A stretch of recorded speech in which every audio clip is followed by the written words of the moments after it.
Welcome to the Buffalo Bulletin's County Commissioners Republican primary debate between Rick Pallister, Bob Perry, Dave Loden, and John Zorbas.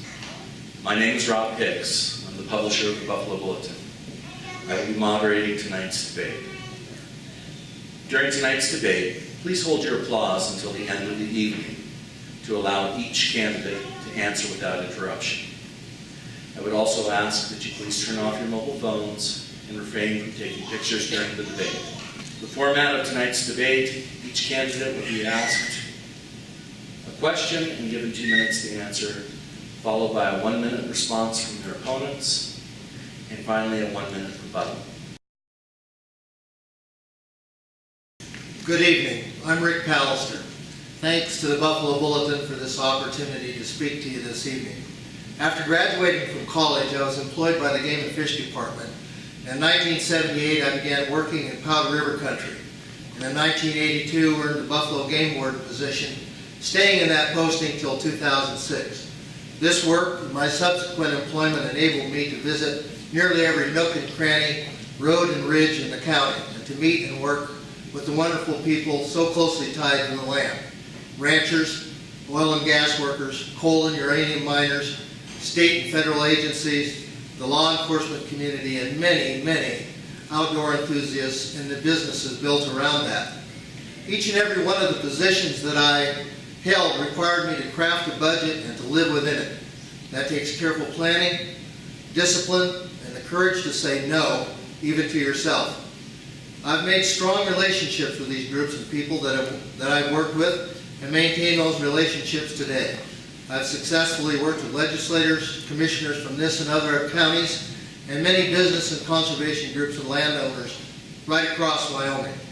My working career has placed me in situations that required a high level of leadership, knowledge, the ability to listen carefully and make workable solutions to complex problems, resolving conflicts in a respectful and a positive way.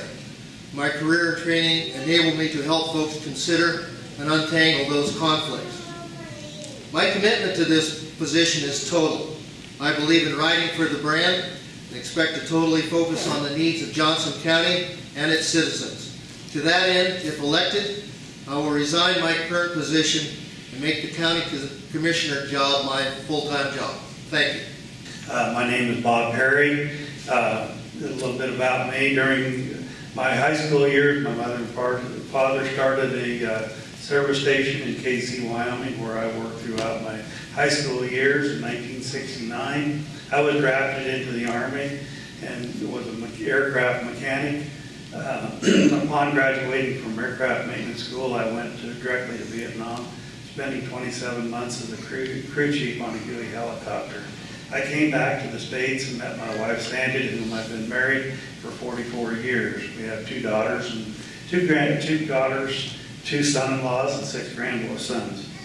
After returning to KC, I went back to work at the Texaco station in KC until 1989, at which time it was sold and I went to work for Black Hills Bentonite. During those years, 1972 through 2016, I had experience of the privilege of being an EMT, a firefighter, helped charter the Powder River Fire District. I was on the board of which I was on the board of directors, and prior to that I was elected to the KC, Wyoming City Council. I served on the council for 10 years and served as mayor of KC for 2 years. During that period of time, we addressed several issues in KC, water and sewer. We built a new water system while I was on the city council, and then finished it when I was the mayor, giving KC good quality water. During those periods of time, I worked with the DEQ, MSHA, EPA, BLM, and other local and state and federal entities. In 2013, my wife and I moved to Buffalo, and as of June 17th of this year, I retired, and if elected, I would give my full time and attention to the business of the counties as county commissioner.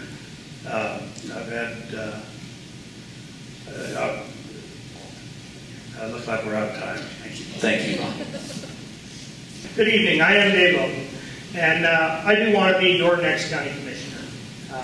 I am running as a conservative Republican, and I thought I would share with what that meant to me. I do believe in the, I shouldn't have wrote this down. The free enterprise system. I believe in the free enterprise system, and I also believe that everybody that's capable should take care of their own and then some. I also believe in financial responsibility, fiscally responsible, and the government should be small. So that's what I think it means to be a Republican. I think it should be a crime to waste tax dollars. That's pretty important in my book. I will come to this table with Christian values. I think that honesty, integrity, and character is what makes a man. I have 30 years of successful business experience in Johnson County as a roofing contractor. This equates to well over 1,000 contracts, mostly of which were with government entities of all kinds. If you can think of a government entity, I have probably worked for it. This takes a very diverse set of skill set. It's not just simple budgetary math. It takes a lot to run a successful business. I'm real big on community service. Muhammad Ali, he said it best, I think. He says that service to others pays the rent for your room here on earth. I've served 34 years in Johnson County Search and Rescue. During that time, I also served on the state search and rescue. Wow, that came fast. On several other state level search and rescue committees, and most of those were in leadership roles. So I think that level of service indicates that I have some good dedication to the residents of Johnson County. I'm not a quitter. I won't give up. I'm also a strong family man. I think that strong family units build stronger communities. So once again, I would like to be your next county commissioner. Tonight, I am here to let you know I'm running for the position of county commissioner. And I often get the question of who is John Zorbas? So I thought this evening I would put it myself in a little context with Buffalo. I moved up here in 2005 with the Army National Guard, active duty. So my youngest son is a sophomore, a freshman in high school this year. He's a freshman. So the last 10 years, if you have a child or a grandchild around that same age, you've probably seen me at the soccer games or at the baseball games, but I was probably wearing an Army uniform, working out of Sheridan, getting back here to Buffalo just in time to see him play. I'm a member of the Color Guard, Honor Guard with the VFW. So in the last couple of years, if you've had a loved one that received a folded flag from the VFW at the cemetery, I was probably there, either folding the flag, presenting it, or in the Color Guard. And also, I'm a member of Gideon's International. You may have seen, or your child may have seen me out on the sidewalks handing out Bibles. So I have been in Buffalo. You probably have seen me. I just look different because I'm not in uniform. And so I wanted to express a little bit of that tonight. So hopefully you can say, oh yeah, that guy that was always in uniform at those kids' games, yeah, that was me. If your child remembers or your grandchild remembers the Army guy that came to the school with the Humvee and all of the neat stuff, that was me. So just to give you a little insight of what I've been doing here. I was raised in Douglas and came here in 2005. I'm married to a second-generation Buffalo native, Kathy Larson, and I would enjoy the opportunity to be your next county commissioner. Thank you. Thank you so much. Our first question goes to Rick Pallister. Last week, the Buffalo Bulletin reported on the BLM's recommendation to delist Gardner Mountain and North Fork Wilderness Study Areas as potential wilderness areas. The Johnson County Commission has signed on to a grassroots effort to provide local input to hopefully impact this federal decision. If this decision were solely yours, what would you recommend and why? I'm not sure I fully understand where you're going, what the question is, Rob, but let me make a stab at it. I think the Wyoming County Commissioners Coalition did exactly the right thing in forming this collaboration that would take a look at those wilderness area designations, their wilderness study areas actually, and decide whether they should be listed or released or hard release or soft release. The reason that the coalition, I think, worked is that that's a bottom-up sort of way to do this kind of decision making. So when you have a collaborative that would involve landowners, sportsmen, conservationists, the federal agencies, and they can decide at that level what those things should be. They would pass up a potential bill to the ultimately to the governor. The governor will put together an omnibus wilderness package to go to Congress, and they will then vote on it, yea or nay. So I would ask, why do you think that that's an important approach? Well, I think it's an important approach because it actually marries the local people's interest in these lands to what actually happens to them, rather than having somebody say, this is what you ought to do with this, and we don't actually care what you think at the local level. Thank you. Bob, you have 1 minute to respond.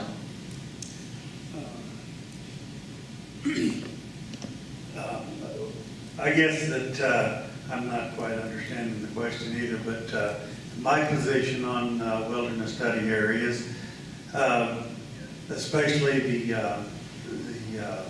Gardner Mountain Wilderness Area and the North Fork Wilderness Area proposal, and possibly the Rock Creek Wilderness proposal, I would not be in favor of any of those.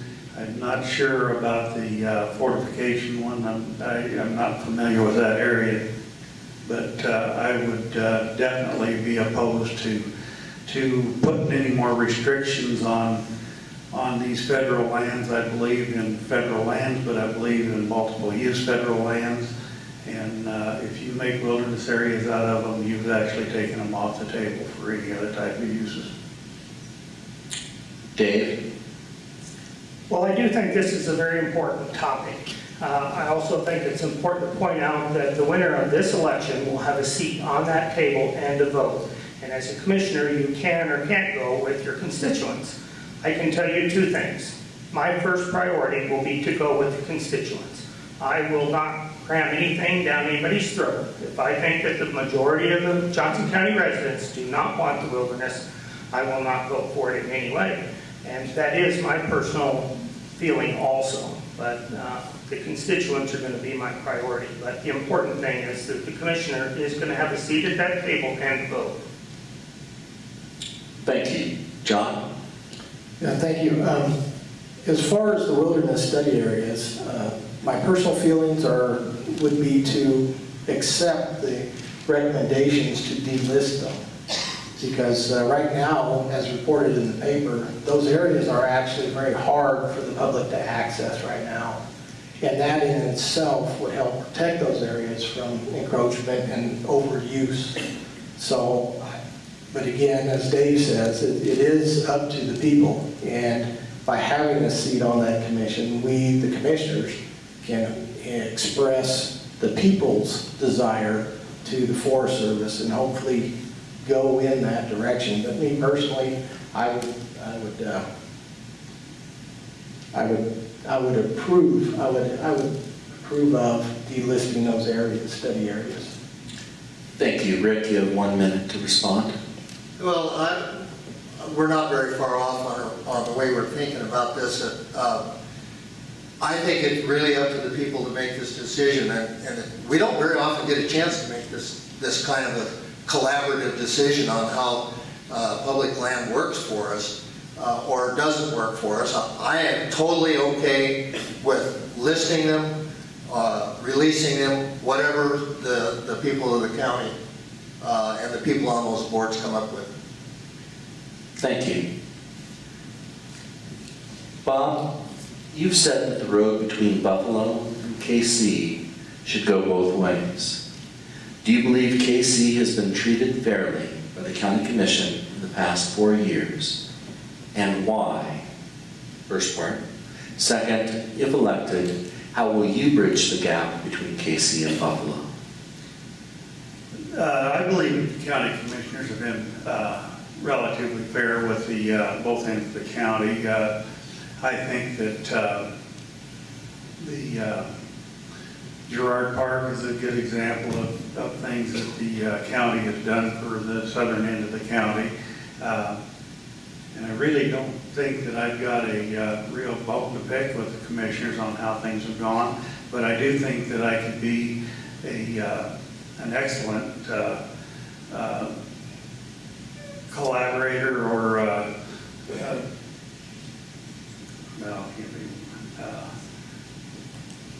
direct link between southern and northern Johnson County, as well as the fact that I'm living in northern Johnson County now, and I do have a little bit of feeling for what we need in Johnson County. But actually, probably the biggest problem that I can see in the near future is the fact that we don't have enough funds to do a lot more infrastructure building. So we're just going to have to struggle to maintain the things that we do have. Thank you. Dave?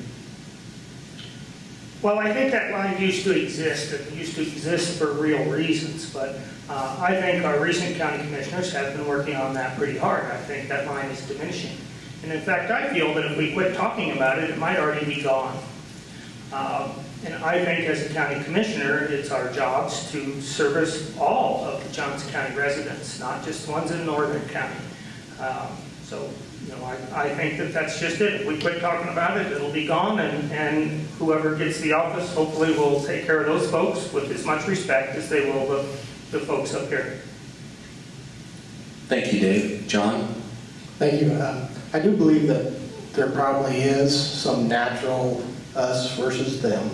You see it in most organizations where the bigger headquarters company is away from the smaller outlying units. It's kind of natural in the business world. However, it doesn't have to be that way. And I think as a commissioner, one of the things I would like to implement is having our commissioner meetings teleconference live to KC. So the residents of KC can sit there in KC and ask the commissioners a question live during a meeting. So using our IT assets to reach out to KC and bring them closer and show them that we really are one county together. Thank you. Rick? Regardless of whether it's true or not, there is a perception that the southern end of the county gets short shrift, and I hear it from people that I talk with. I agree with John that it's possible to do Skype meetings or whatever and get people more engaged. But remember, we commissioners, if I happen to become one, the commissioners are appointed at large. It is your duty to respond to the people in every corner of the county, and that's what you ought to be doing. And I think that's being done in large part. We just have to keep batting that perception down. Thank you. Dave? I'm sorry, Bob? Got ahead of myself. If you have any more comments that you'd like to make. No, I really don't. I think that the commissioners are doing a fairly good, good job of representing both northern and southern Johnson County, and I do believe that the commissioners are responsible to look at the needs of the citizens of northern and southern Johnson County. But I think that the southern Johnson County could use an advocate that they could go to without fear of any repercussions, and I could fill that void. Thank you. Our next question is for Dave Loden. Dave, do you believe that economic development should be a function of county government?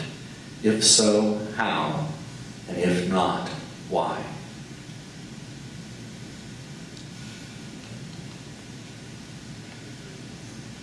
Seems like I got the hard one. Economic development is very important. And I think that as we do that, we need to keep a very close eye on how much money we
I believe that business development, economic development is a part of government.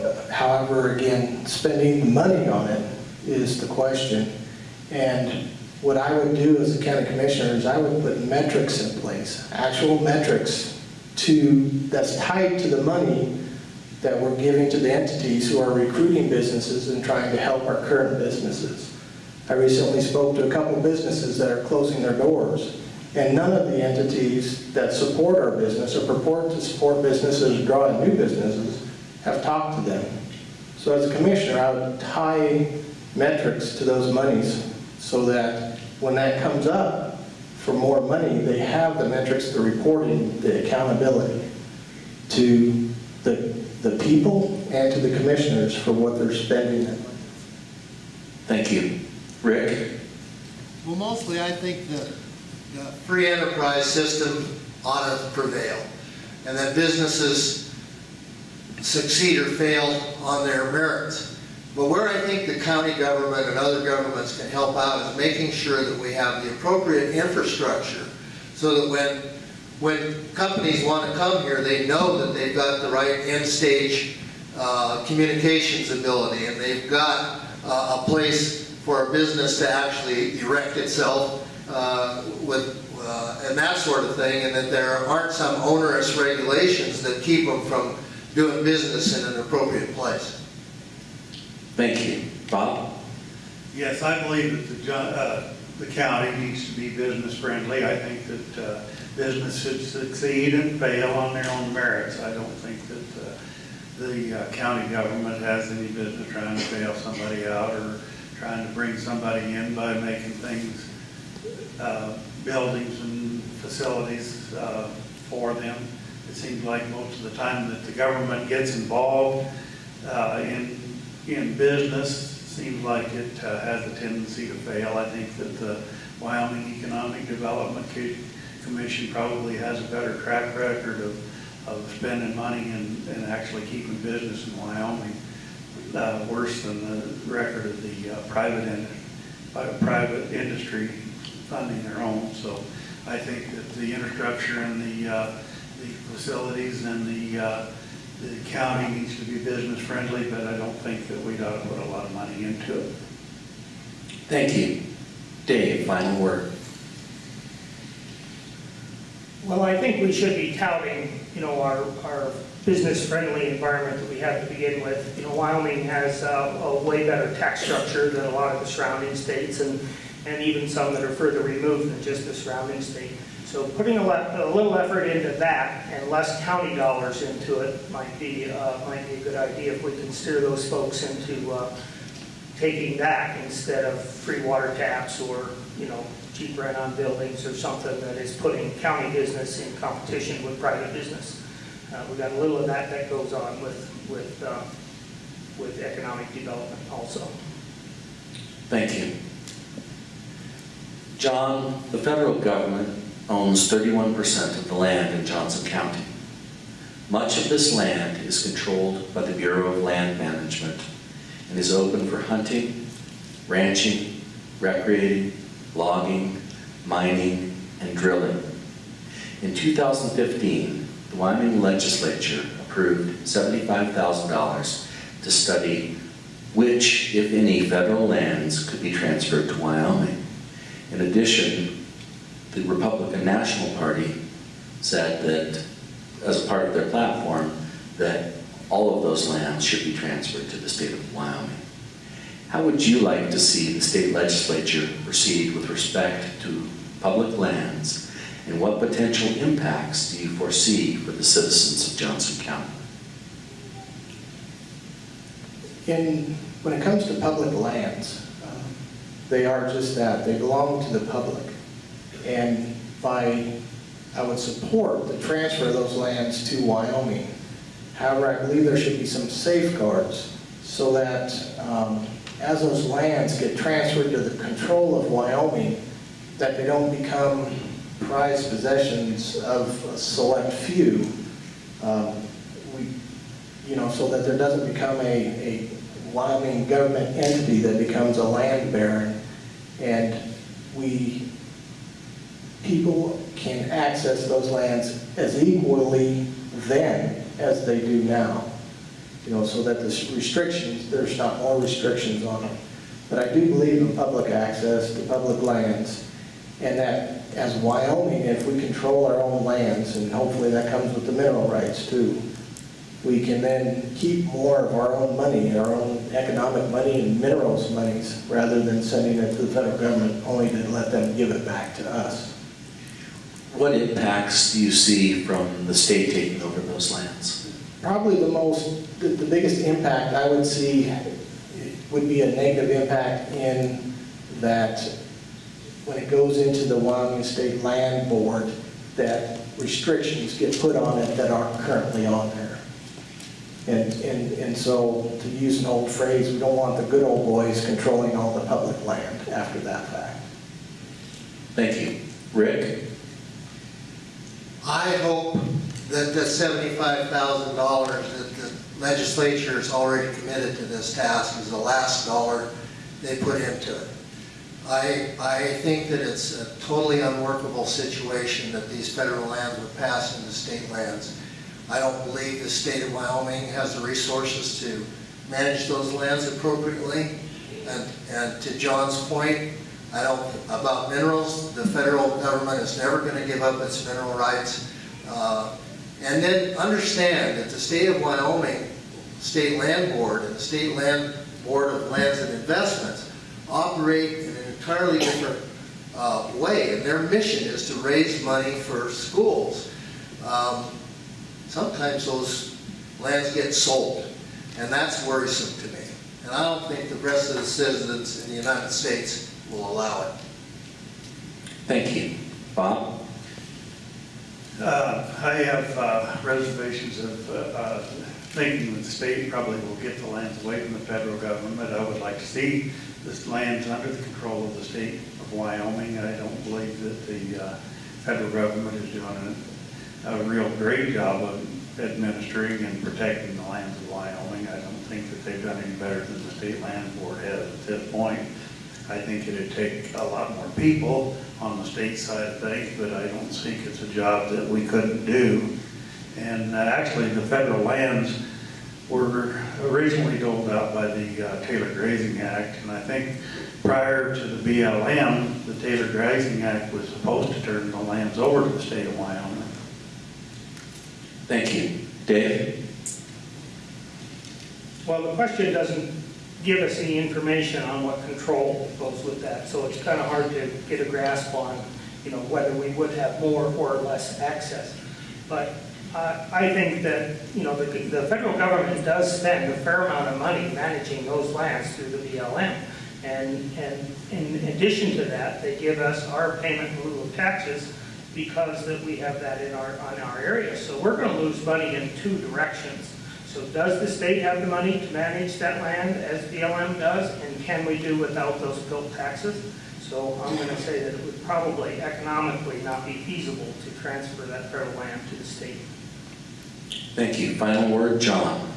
Okay, to address a couple of issues, I would agree that some of those restrictions would be no net loss of total acreage should those lands transfer to Wyoming, so that they don't get sold and that we keep that public land. As far as the economic side of the house, right now the Forest Service shuts off our timber industry left and right. I grew up in a day when I was taught that our forests are renewable resources. You timber one area, you harvest one area, you plant again, just like we do on our farms. And the same things with our lands out in the grasslands. You plant, you harvest, you replant. And I think there is economic viability there if we could just do it. Thank you. Rick, Johnson County has in excess of $20 million in reserves. How do you feel those reserves be best managed in light of the declining revenues and capital facility needs in the county? Please outline that plan. My number on that reserve is it's around 27 million, when I read it in your paper, so.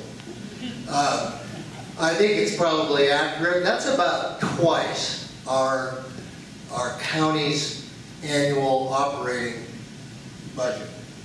Most money managers, if you're operating, trying to keep track of your family, most managers will try to tell you to keep at least 1 year of your expenses in reserve. So I think as time goes on, if we don't have an uptick in this economy, the local economy, and assess valuation, we may have to dip into those reserves. But I would be very reluctant to move those reserves to a point that is below 1 full year of our operating costs in this county. Thank you. Bob? Yeah, I agree with Rick's numbers. I was at the assessor's office today, and there's somewhere in the $27 million reserve, and I don't have a problem using some budgetary reserve, but until there's an uptake in the economy, we're going to have to cut our expenditures, and it appears to me that some of the departments geared up for the larger influx of traffic and different things, and they really haven't back down to the level that we're at now. And if there's not a uptick in the economy, we're going to have to learn to live on less money. I had a fellow today tell me you can't save your wealth, you can't save your way into prosperity, but you can't spend your way into it either. Thank you. Dave? Well, I think before we dip into any of the reserves, we need to make darn sure that we gain all the efficiency we can. We've got a couple of big budget numbers, and gosh, we have to look hard at those to make sure that we've got the best efficiency we can. Then I think we should cut anything that's unnecessary. If we have some programs that Johnson County is paying for that county government shouldn't be paying for, we might have to cut them. But then, yes, I call it a rainy day fund, and it's raining. So that's what you use them for. I think you need to dip into those reserves to bring the government level up to a responsible level. You certainly don't do any additional spending, but it is there to be used. And I feel that if you don't use those reserves, all they are is a savings account for over-taxation. We need to use them when we need them. Thank you. John? I believe a lot of the same things that have been said up here, and however, I would go one step further as a commissioner and develop a plan where the amount of the reserves is divided out over a 10-year cycle, and that 10% of that reserves is the only thing that could be used that year if needed. And again, if needed, we do need to make sure that we've cut every bit of that budget out.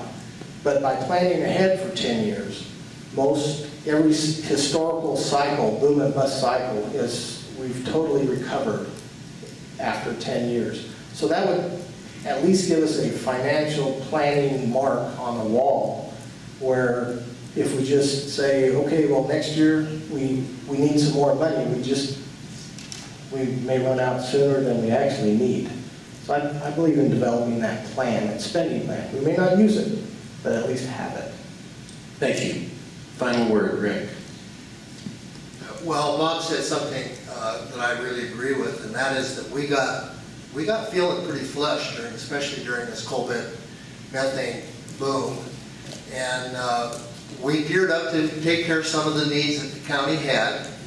We don't have all of those needs now. It turns out we got a lot more roads in the portfolio than we actually need, and it may be that we can scale back.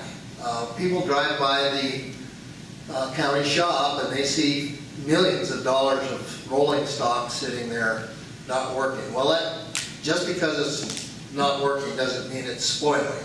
It's still available to be used, but maybe we can be more efficient about that and defer some maintenance when we need to and be more efficient, as John suggested. Thank you.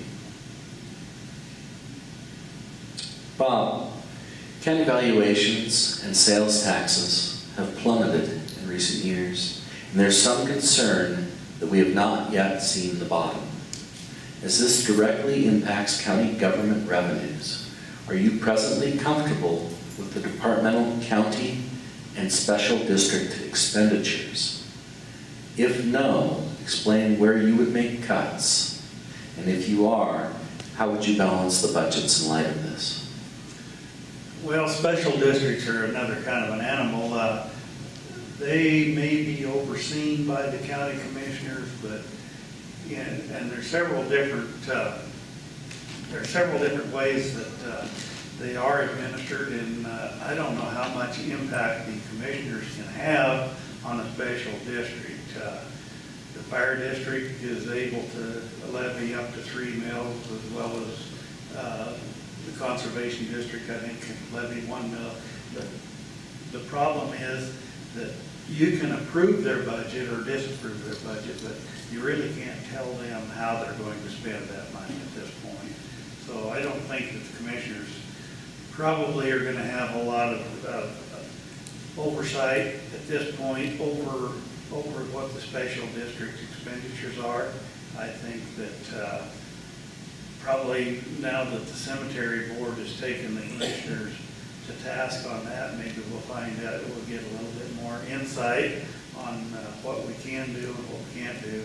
But as far as the budgetary concerns of the county, I was talking to the assessor's office today, and sales tax and mineral revenue is down 50% this year from what it was a year ago at this period. She feels that that probably will correct itself by the fourth quarter to about a 14% overall decline. So budgets are kind of a crapshoot. You budget on what your anticipated revenue is, and you spend accordingly, and that's where you have to have a certain amount of budgetary or reserve to handle those budgetary overruns. Thank you. Thank you. Dave? Well, I don't feel that our decline in revenues has hit bottom. I think we're going to go down at least one more year and maybe more. So I think we need to be ready for that. The districts is another topic altogether. It is kind of up in the air. There is a task force out there that issued a document recently that explained how the commissioners interact with those districts. And then that is going to be adjusted. They're talking about legislation giving the commissioners some power to do more things with that. But until then, in light of our higher taxes and our budget shortfalls, I feel that the voters need to be a little bit more engaged in those districts. Go to a district meeting and see if anybody's there. They aren't. Nobody is putting them to task. The voters, the public can do that. They can go in, look at those budgets, sit at those meetings and talk to them and have an immediate effect. That can happen now. We don't have to wait 2 or 3 years for the legislation where the commissioners then have some more oversight. Thank you. John? I believe as Dave that our evaluations, our sales tax revenue is going to continue to go down for the foreseeable future. And again, I go back to long-range planning. We should plan for that 10-year downturn. If we get out of it sooner, great. If not, we'll more than likely historically be out of it within that 10-year time frame. However, when it comes to the special districts, working with them collaboratively and trying to bring them together and show the districts and work with them to try to come to resolutions of these issues locally rather than in the courts. However, I was told by one district that, you know, we could have taken 3 mills, but we only took 1. Well, when someone says that to me as a taxpayer, it's kind of like, well, shut up or we'll take more mills next year. So I do think the commissioners should at some point have some more control over those districts so there isn't that, well, we'll just do what we want anyway. Thank you. Rick? I think it's pretty clear, at least it's clear to me, that evaluation, assessed valuation could go lower. We're not at the bottom. If you strip out all of the oil and gas potential in the county and the mining potential, we could go as low as $226 million assessed valuation. That would be the real value, the real property value of the county. And could we function at that level? Well, I don't want to have to find out. That would be very, very tricky territory. So hopefully, as John says, this thing will turn around. But if we get down to that lower level, we're going to have to just chop some of these districts. Thank you. Bob, final word. I agree with a lot of what Rick had to say there. And $226 million is pretty much what the evaluation of the real property in Johnson County is without oil and gas and mining. I don't think we'll ever see the day that we don't have oil, gas, and mining. And even though our revenues are down from that, they will be back up. And if they stay at the current level, we'll just have to learn to live on the current level of income, or go to the polls and vote for a tax raise. Thank you.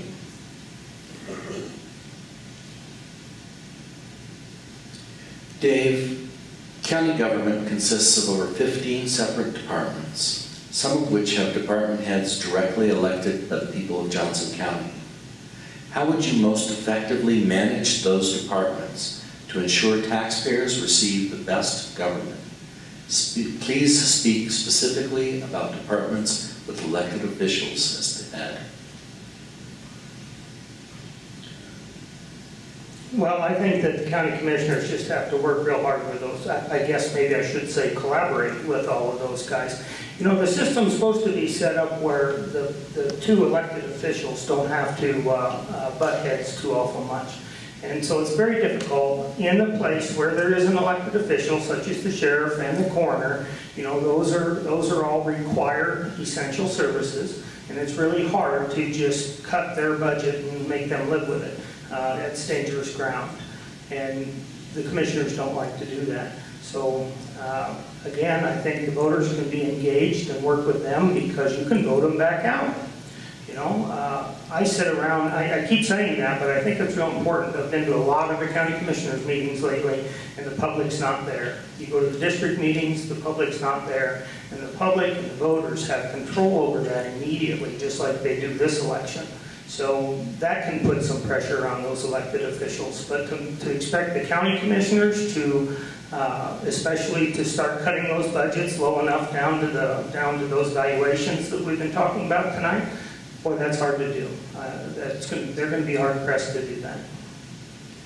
Is there a way that you can see managing doing that? What do you mean managing? Well, because you guys are ultimately responsible for the overall budget, is there a way that you can see working with those department heads to get there? Doing just that, hard work with them folks. You know, you got to sit down and, you know, and I don't think it'll be that hard. Our elected officials, as a rule, are pretty reasonable people, and I think that they have good budgets. And I think if our valuation drops any more than it is, they're going to be working hard on it, just like the commissioners will be. I don't think it'll be a big fight, but to expect the commissioners to have the direct oversight and take control of that is a tough road to go. Thank you. John? Thank you.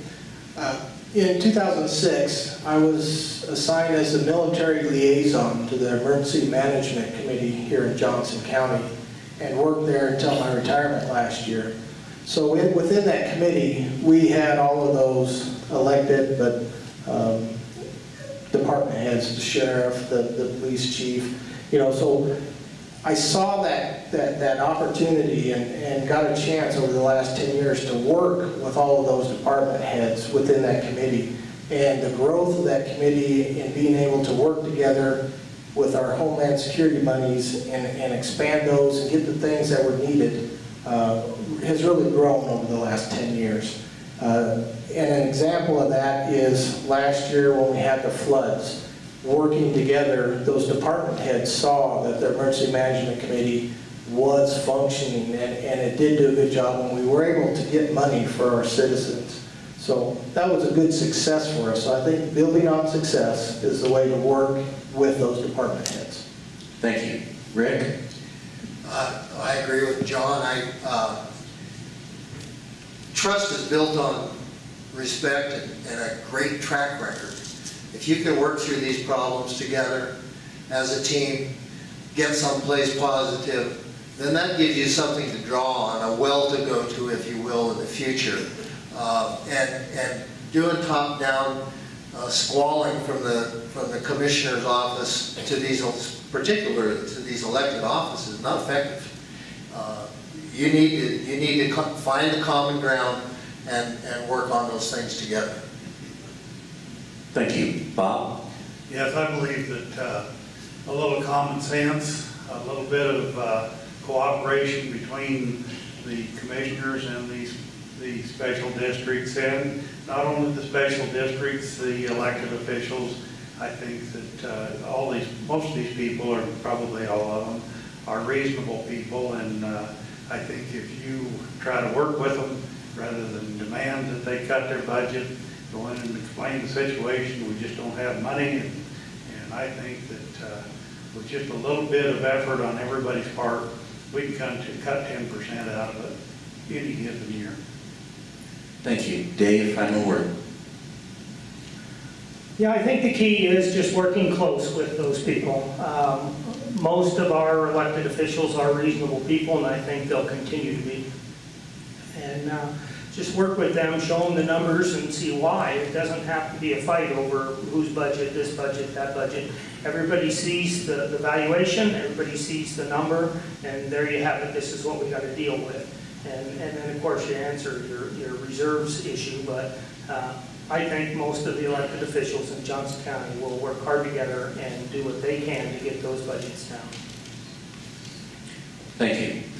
John, you kind of took away my final question, but I'm going to ask you to elaborate. You've touted your military experience as being beneficial as a county commissioner. Could you please outline how you feel your particular experience can benefit you as a county commissioner and benefit the county as a whole? Well, for a start, we're being the military liaison with the Emergency Management Committee. I've been able to assist that Emergency Management Committee over the years in developing their threat assessments, their hazard assessments, assisting them with their exercises for emergency management, emergency response.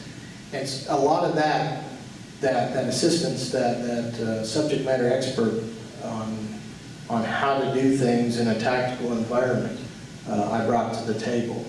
And we've had good success with that. I was one of the planners in the recent mass shooting that we had at the courthouse, not the actual mass shooting, but the drill. So military experience, the drill.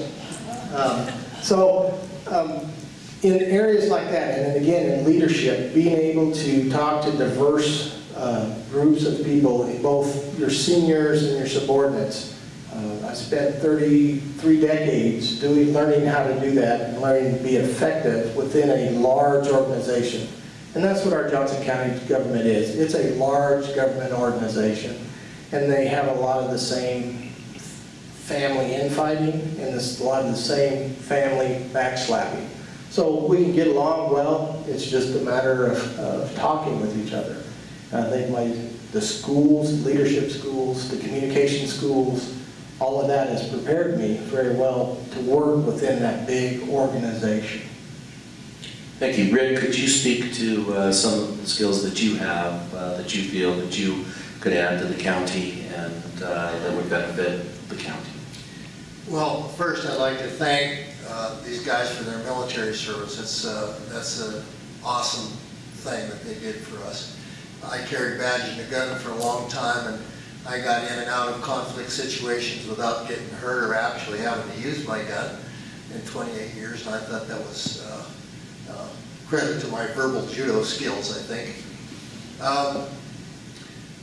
If I have a strength, it's about building, stewarding, and mining relationships that I've built in Wyoming and in Johnson County over the last 30-some years that I've been here, since 1982.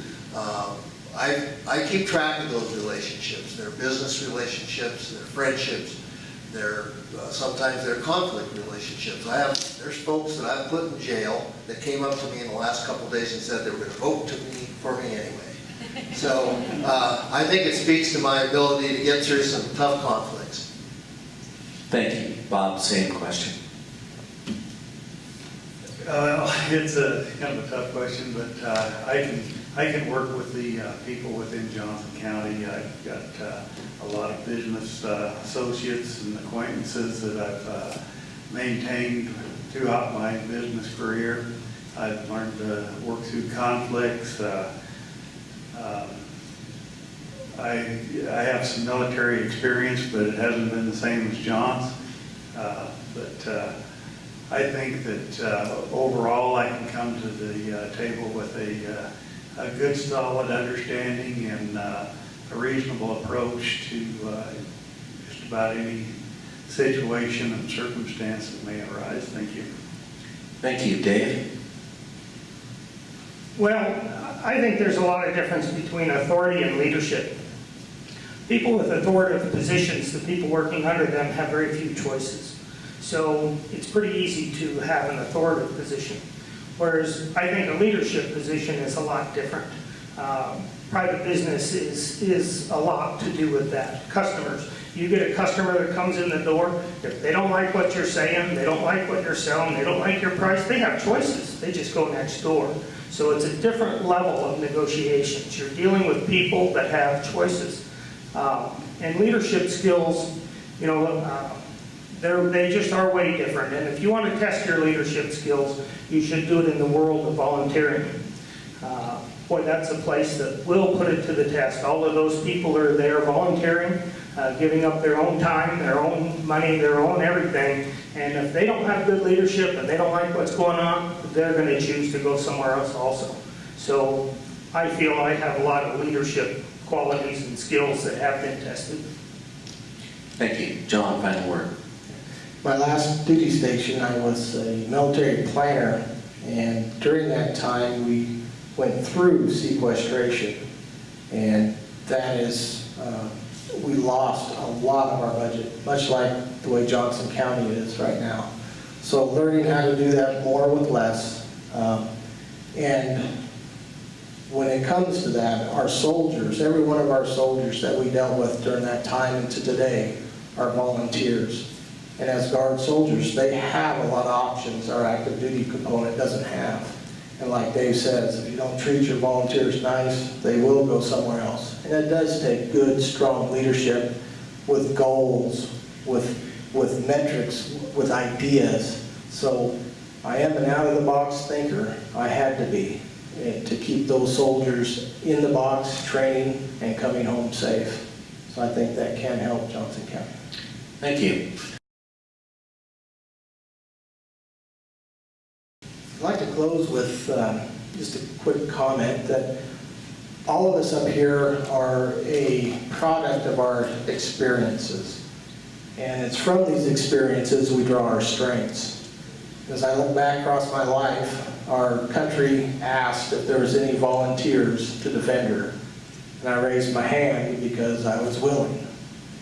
I served 33 decades, 3 wars, across 3 continents, and spent many years away from my family. I did it because I was ready. I've been in that combat zone and held that soldier whose mind was broke because of what he saw. And I did that because I was able because of my training. And now you, as Johnson County residents, have asked us, is there a volunteer out there willing to step forward and serve in this position? And I said to you, with your vote, I am willing, and with your vote, I will be able to represent you faithfully on the Johnson County Commission. And so, I firmly believe I'll be able to do that to the best of my ability. Thank you. Dave Loden. Well, I think my desire to serve is probably one of my strongest things. I just want to get in and work hard at the job. I don't have an agenda, and I don't have anything I want to work on. No hidden agendas, no nothing. I want to get in and do the whole job. I'm going to look at every aspect of it and just work hard at it. I do think my business skill set is unique out of the bunch, and it's so diverse. You know, in business, you've got your, you got to deal with your employees, you got to deal with all the government levels that want this and want that from you. And our business was big enough that it required all those problems, but yet it was small enough that I was unable to divvy those up. I had to do them all. So the rounded skill set of business, I think, is an important one that will bring some help to the commission. I'm also very open-minded. I will listen to anything. I'm a good listener. It would be my wish to understand the other side of the coin, whether I'm going to agree with it or disagree with it. I would like to understand it fully before I would make any decisions. And other than that, I just hope to have the opportunity to have the job and work hard at it. Thank you, Dave. Bob Perry.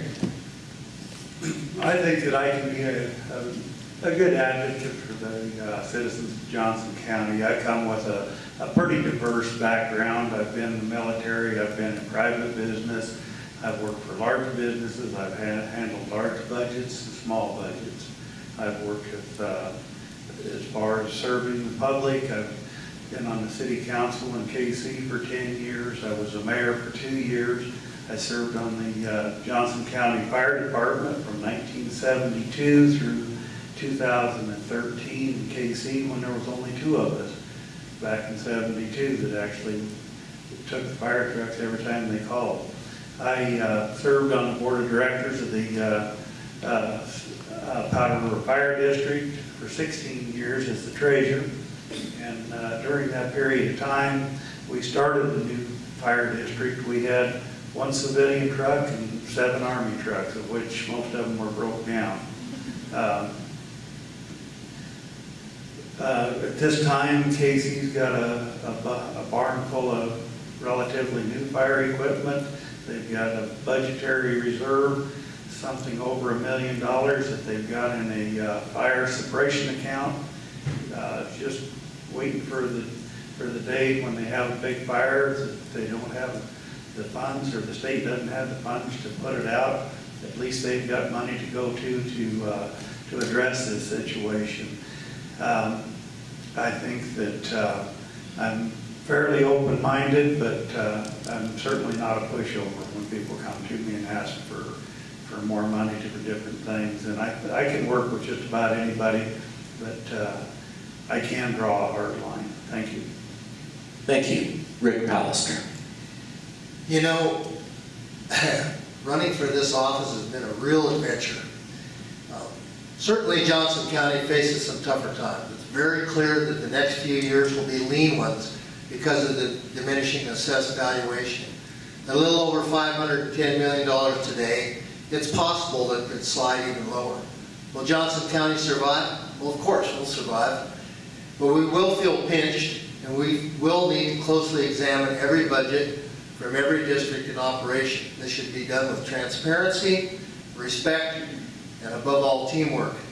At present levels of funding, most county services can be maintained for a year, but not much more without dipping into reserves. At that point, tough decisions will have to be made. What services and what programs are essential and at what level?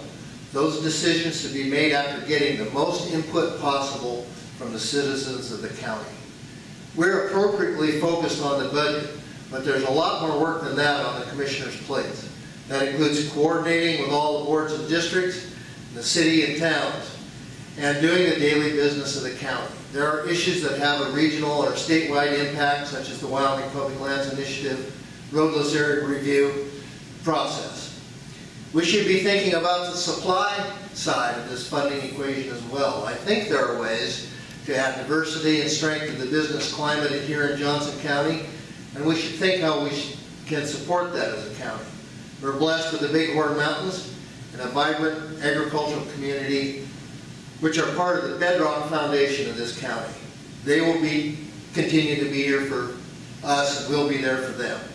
I'm running for the office of Commissioner because I'd like to extend my skills to the citizens of Johnson County, all of them, helping move the county through difficult fiscal times and into a brighter and more resilient future. We can do together and keep Johnson County the best county and the best state, and by far the best country in the world. Thanks. Thank you. This concludes our Republican County Commissioners debate.